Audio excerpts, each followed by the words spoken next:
November 1964, something rather special took place in the very heart of London, just off Leicester Square in fact, simply because there were two giants of the US entertainment industry.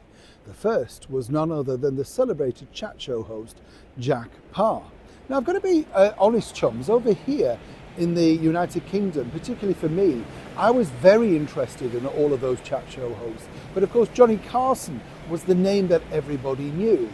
But we soon discovered the likes of Dick Cavett, Jack Paar and so many others. They were just masters of extracting the wonderful stories that really we all enjoyed, all thanks to those wonderful golden age of Hollywood. But you see, as I say, November 1964, what was wonderful was that Jack was in London, literally looking for sort of talent and stuff like that, and basically wondering how he could fill up the next series of his chat show for NBC. Big rival, as you can imagine. And he stumbled across, quite a few bits while he was over here. But there was one particular legend that he decided to sit down and interview in the presence of a royal family member. Let me explain. Hi, good to see you. Thank you so much as ever for joining me today. Nice to have your company. The reason why I'm bringing you this story is not just simply because it does literally feature, huge stars of that particular era, but Jack Paar, I don't know if you know, chums, was actually the very first person to feature the mega sound of Beatlemania on his show months before Ed Sullivan. You see, he was in London and he'd already spotted this thing called Beatlemania and all that sort of stuff and thought this might make a good fun piece just for the show. So he had them recorded and he went back with the tapes and put them on his show. Didn't necessarily make that much of a ripple at the time. It did well, but didn't necessarily, make it as fabulous as it turned out to be. And we all remember just how terrific the Beatles took America by storm. We were very proud, right? Sir Paul McCartney told me he couldn't believe how popular they were when they arrived in America. They had no idea, years of course before the internet. But this particular cinema now here in the very heart of London's Leicester Square, the Prince Charles Cinema, which actually opened originally as a theatre, is now simply coming under threat. But way back in November 1964, Jack Paar sat down in the converted TV studio that it was to interview the legendary Judy Garland. Now, Judy Garland was over here in London town because of the magnificent show that were going over at the London Palladium. And he obviously knew that Judy was a great guest because a wonderful raconteur, simply just gave lots of sort of sound bites out, that type of stuff, and was always good value for money. Now, what's fascinating about this is when you find people that loved Judy Garland, there are many. And I didn't realise, for instance, that I worked in a hotel for a while called the Hotel Russell.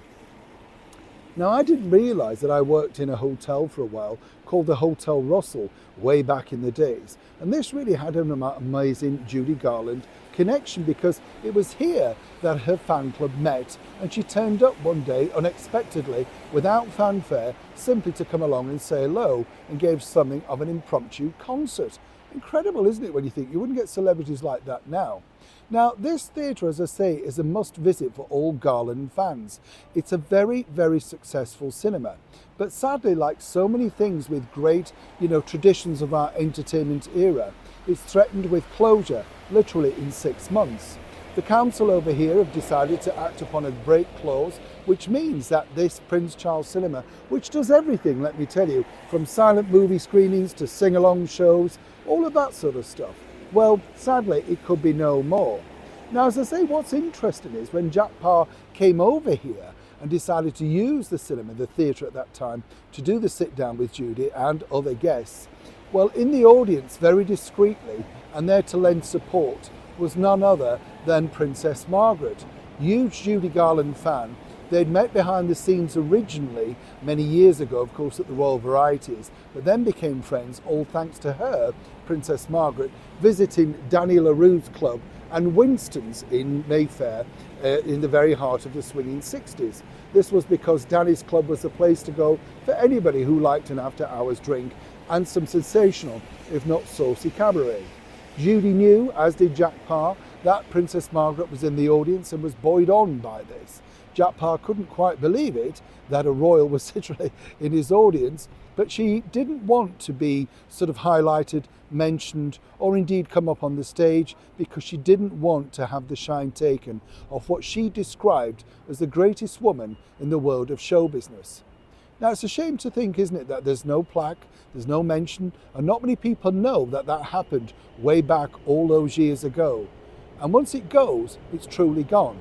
It's nice to see as well another member of the royal family, a good friend of mine, Tom Parker Bowles, getting behind this being saved online on social media. And as I said, when you look at the history and the wonderful sort of way the theatre was, it's a shame, isn't it, when these things get eradicated from our history once and for all. Neil Sean in the very heart of London.